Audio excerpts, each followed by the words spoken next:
Thank you very much, dancers, for the fashion show. And now we'll go to Norway, where many of the costumes are from, for Tortur fra Holt. That means a tortur from the area of Holt.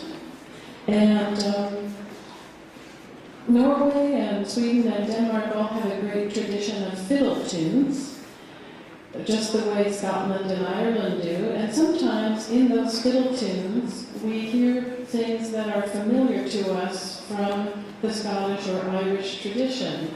The second half of this tune always reminds me of an old Irish favorite called Rakes of Mallow. So you might listen for that when they're dancing.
Now we go to Sweden, and the name of this dance describes exactly what it is. The dance is called snurrebak, and snurre means spin, and bak means bow, or curtsy in the case of the ladies. And so you'll see them do just that, spin with a partner and then do some bowing. You'll also see that they change partners. That's something we like to do at our dances a lot. We like to mix socially. And also there might be just a little hint of making fun of the more courtly dances. Sometimes folk dances, such as the type that we do, were patterned after courtly dances, but occasionally they just made a little bit fun of the rich. Snurrebak from Järvsö in Sweden.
for a change of pace, a lively quadrille type dance. Are you doing it with 4 couples this time? Sometimes we do these quadrilles with 8 couples. There is some similarity between square dancing and these quadrille dances. You'll see some elements that you recognize if you've been a square dancer. This is a lively one called Gammel Sextur from Denmark.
The floor is fairly slippery, and actually we usually like that for our social dancing because we do a lot of turning dances, and those are most easily done with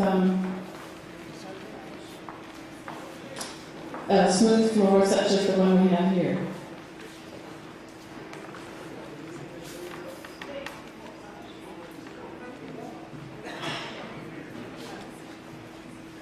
Before we have a little musical interlude, and perhaps during that interlude you'll see a couple of the more sort of social dances that we do. The dancers will do a waltz variant that was choreographed by our dance leader Janet Nabatees, based on elements from various dances.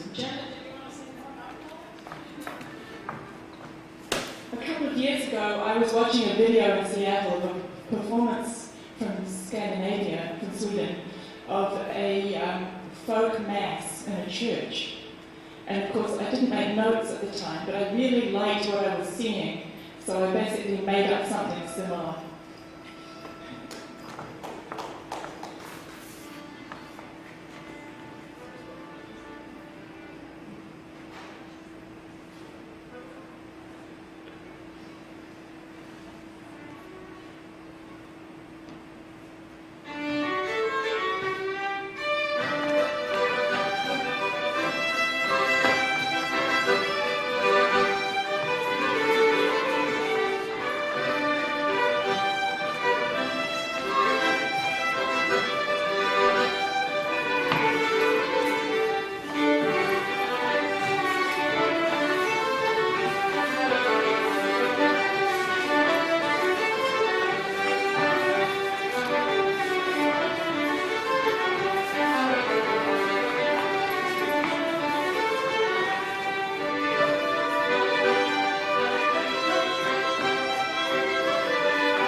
a whole program with that and up and out into a big semicircle, so we musicians were not sure if they were planning to do that or not.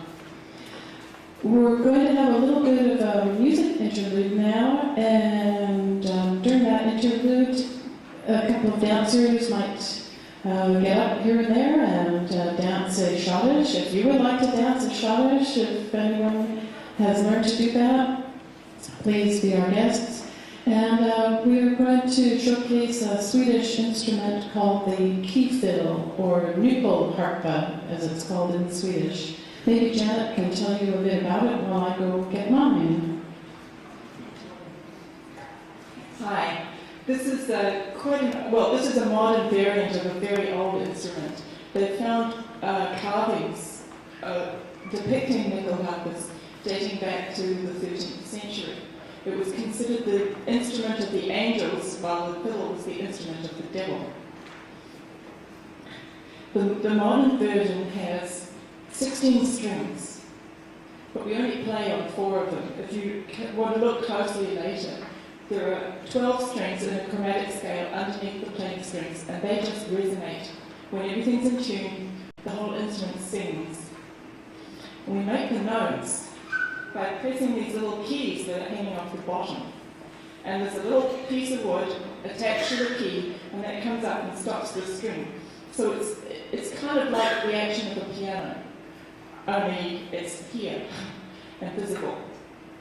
And the strings are in the same order, if any of you are musicians, same order as all stringed instruments, with the low notes on the left-hand side of the neck.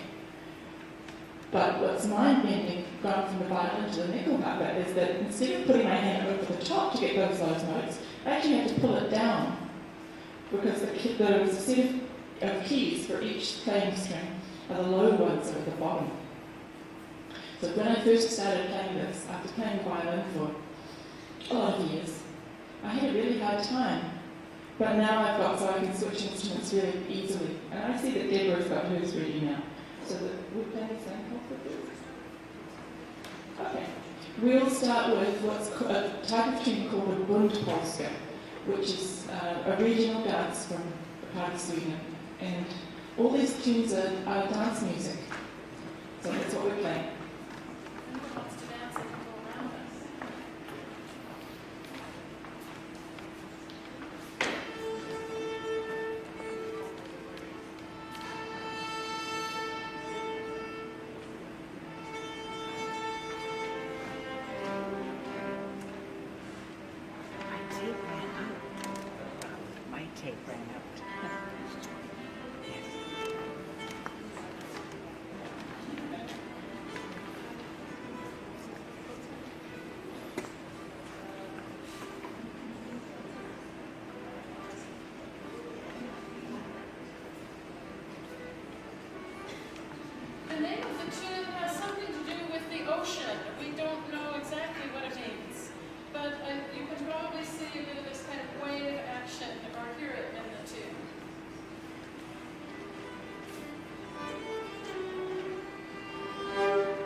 instrument. All the tunes, we'll play 2 more tunes, both of them also from Sweden.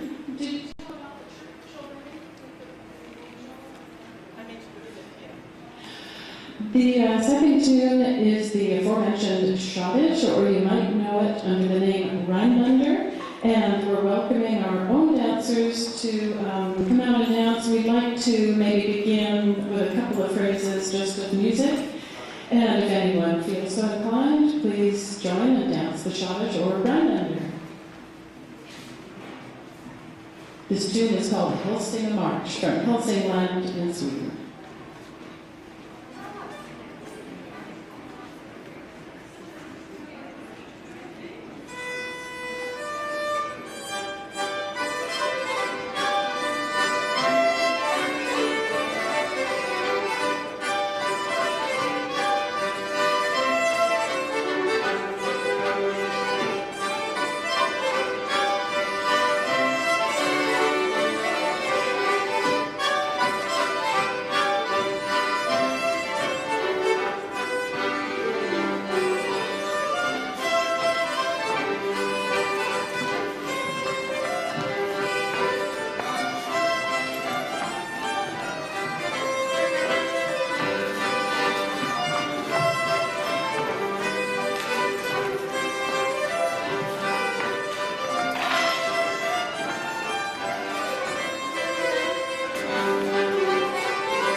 Gave you a more typical taste of how we might have a social dance on a Wednesday night, except there'd be quite a few more people and no costumes. We'll end the instrumental portion here with the help of some vocalists. We've got 2 Norwegians and a Swede. The Swede, you should raise your hand, and then they'll know. Listen to him when he sings, he's got the right accent. And we're going to play a dance tune, and they'll be singing along with part of it, about Grannis Britta. Gunnar, maybe you could say what it means. I'll bring the microphone over for the singers anyway.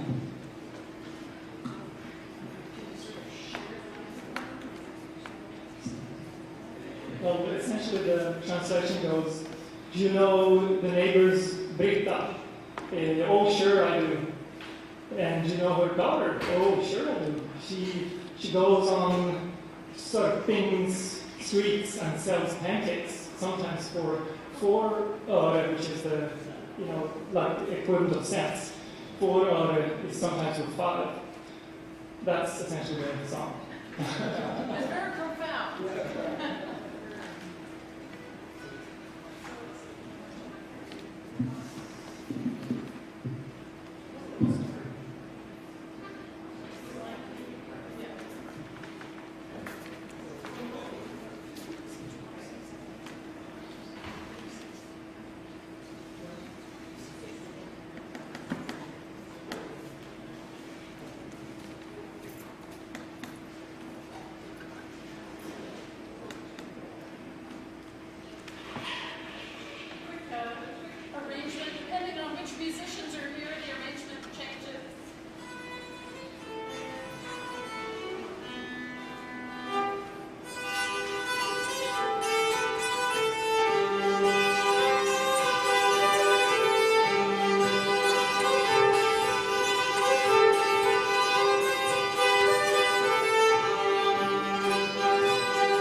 also to our dancers, Sandy and Nels, who gave you a little taste of what the dance is that goes to that tune.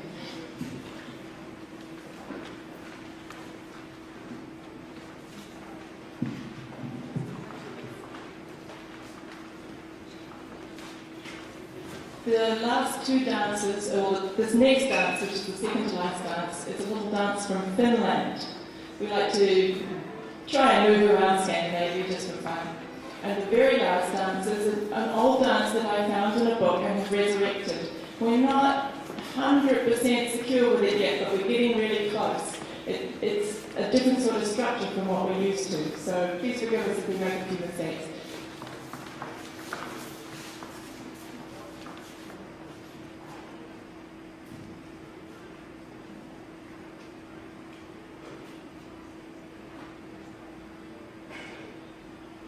Looking for the introduction.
The tune that is used for this elaborate set dance is also called the Midsummer Polska.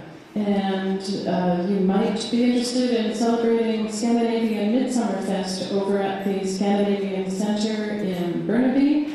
That'll be the weekend of June 19th? June 19th. And there's lots of entertainment and, of course, lots of delicious food. And the weather always cooperates, so there are outdoor booths and sunshine and crafts and music. And so you're all welcome at the Scandinavian Center, Kensington Avenue, Burnaby, June 19th. And here is the Midsummer Polska.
We always like to thank our musicians because it's such a pleasure having live music to dance to.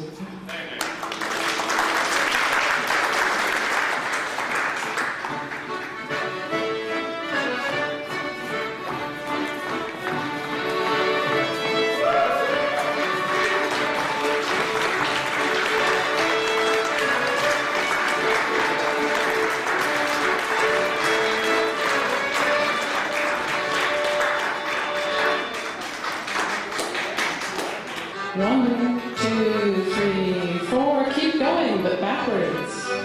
Reverse that. Balance towards your partner and away, past the lady across. Balance towards and away, past the lady back under your joined arms. New partner, promenade. Back up. Reverse. Balance towards and away, and past the lady across, towards and away, and past the lady back to the new gent. Gentlemen, look ahead for your new partner.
And as we like to end our own Wednesday night dances, a waltz.